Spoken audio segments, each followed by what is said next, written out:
everybody. So I've had so many questions about my hair extensions that I thought I would do a video for you guys today. I haven't posted a video in a while because I use natural lighting, which you guys know, and it's been so crappy out lately. Like even today is not the nicest day outside. Like it's been raining and gross, and I wanted to do a hair extension video on a day where I actually had my hair down, but it's been so hot and humid that I can't wait any longer, so I'm just doing it for you guys today.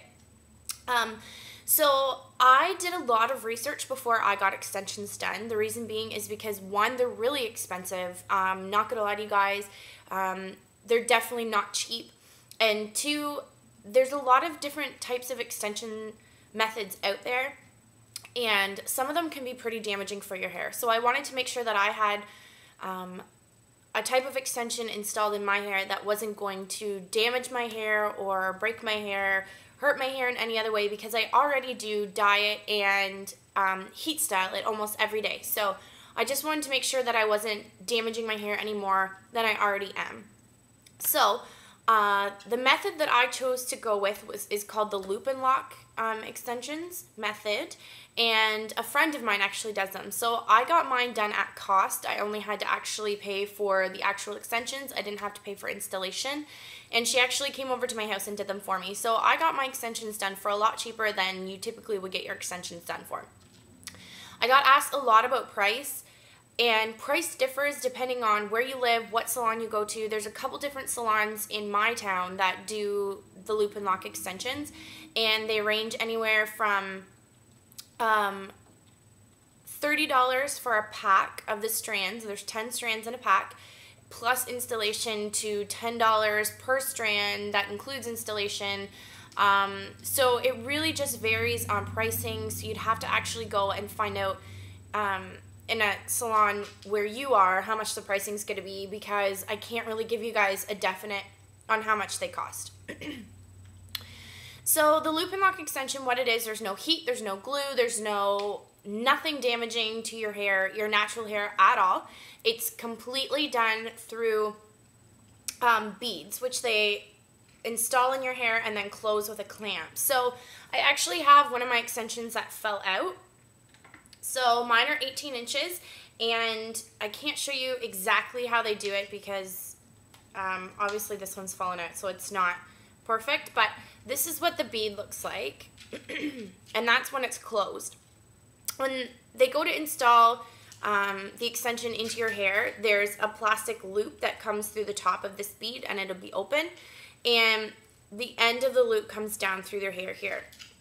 So what the hairdresser would do is take a strand of your hair and put it through the loop, and then pull the bottom of the loop so the hair pulls down into the strand of extension, and then position it on your head, and then close it tightly with a special type of pliers that are specific for these extensions, and that's it. That's all there is to it.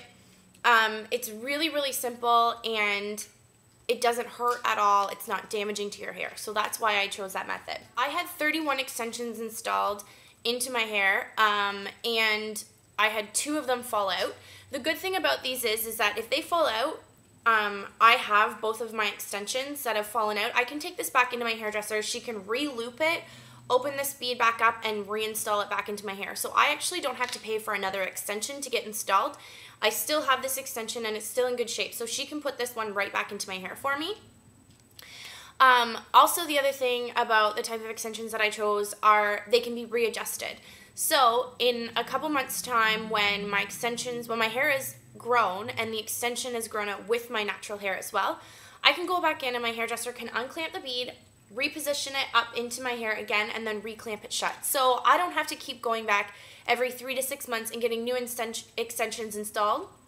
I can just get these ones readjusted. The only time that I'll ever have to get an extension, like pay to get an extension put back in my hair again, is A, if I lose it, or B, if the plastic bead breaks. Because that can happen over time from opening it and closing it over and over again. So as for care for these type of extensions, it's pretty simple. I wash and condition my hair just like I normally would. Once a week, I do a deep conditioning treatment on my hair, which I normally do anyways, regardless of if I have extensions in my hair or not. So it's also going to keep the extensions healthy as well, because it is 100% real human hair. I do get split ends with my extensions if I'm not careful, so I try to be as careful with my ends as I possibly can. I can straighten them, blow dry them, curl them, use hair products on them. I use hairspray on them all the time. Shine spray, everything and anything that you would put on your natural hair, you can put on your extensions as well, as long as you make sure that you're washing it off with a really good clarifying shampoo, because you don't want the product buildup in your hair. I use heat protectant on these extensions. I use I use UV protectant on my extensions as well. It's kind of like sunscreen for your hair. I use that on my hair naturally all the time as well. It's just to make sure that the extensions are, I treat my extensions just as carefully as I would treat my natural hair. And I'm really careful with my hair. I want it to be healthy. I want it to be in good condition. So I just do the same thing with my extensions as I do every day normally without my extensions. The only thing that I do differently with my hair now that I have extensions compared to when I didn't before, every night I'll braid my hair like this, and this is how I sleep with it. The only reason being is I toss and turn a lot in my sleep, and that is actually how I lost both of these extensions, was because I wasn't pulling my hair back while I was sleeping, so they ended up coming out. I talked to my hairdresser and she told me the best thing to do is braid it like this and just leave it so when I'm sleeping at night it's braided, it's back, it's not being pulled, it's not being touched. The other thing that I recommend with extensions is to purchase a brush like this. Now this brush, as you can see, they are, and I apologize that it's not clean, I should have cleaned it out for the video, but they are looped. If you look at a regular hairbrush, which this one is also not clean, you can see that there's ends on these ones, and this brush is actually a pretty good brush too for extensions, just because it has the little plastic beads on the end. And this is just a regular Goody hairbrush from Walmart, but this hairbrush I did pick up at Sally's, and the loops help not to snag the extension, because if you snag the extension, it's going to pull it down farther. It could potentially pull it out as well, so you just want to be really careful. And I think this brush was like 12 bucks at Sally's, which is a pretty decent deal. It's an investment, definitely, because if you're paying that much for your extensions, you want to make sure that you're taking care of them. So another $12 to make sure that your extensions aren't going to be ripped out or snagged or break the beads in any way is a really good idea.